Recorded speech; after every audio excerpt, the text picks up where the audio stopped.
c'est d'adapter l'enseignement au fonctionnement du cerveau. Donc, si on imagine une forêt qui est densément peuplée d'arbres, d'arbustes, de branches, d'herbes, on remarque que dans cette forêt-là, si on passe souvent par le même chemin, il y a progressivement un sentier qui se trace. Et plus on emprunte ce sentier-là, plus le sol est compacté et plus il y a donc carrément des sentiers qui se développent dans cette forêt-là. Dans le cerveau, il se produit un phénomène similaire. Lorsqu'on apprend, on active certains groupes de neurones et à force d'activation répétée, il y a progressivement des chemins ou des réseaux de neurones qui s'établissent dans le cerveau. Et plus on va activer ces réseaux de neurones-là, plus la force de leurs interconnexions va être élevée et plus il va y avoir donc ces chemins de transmission d'informations dans le cerveau.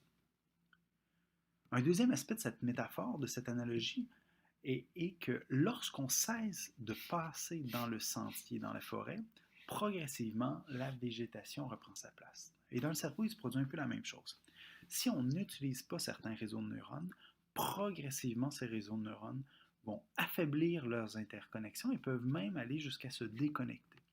Donc, la plasticité cérébrale est régie par certains principes, par certains mécanismes de fonctionnement. L'un de ceux-là, qui est particulièrement important pour les apprentissages scolaires, est à l'effet que les neurones qui s'activent ensemble se connectent ensemble.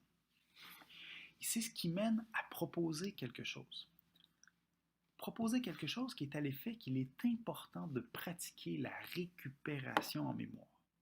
Lorsque les élèves essaient de récupérer des connaissances en mémoire ou à mettre à profit certaines habiletés ou compétences, à chaque fois qu'ils font ça, leurs neurones dans leur cerveau, en lien avec l'objet d'apprentissage, se réactivent.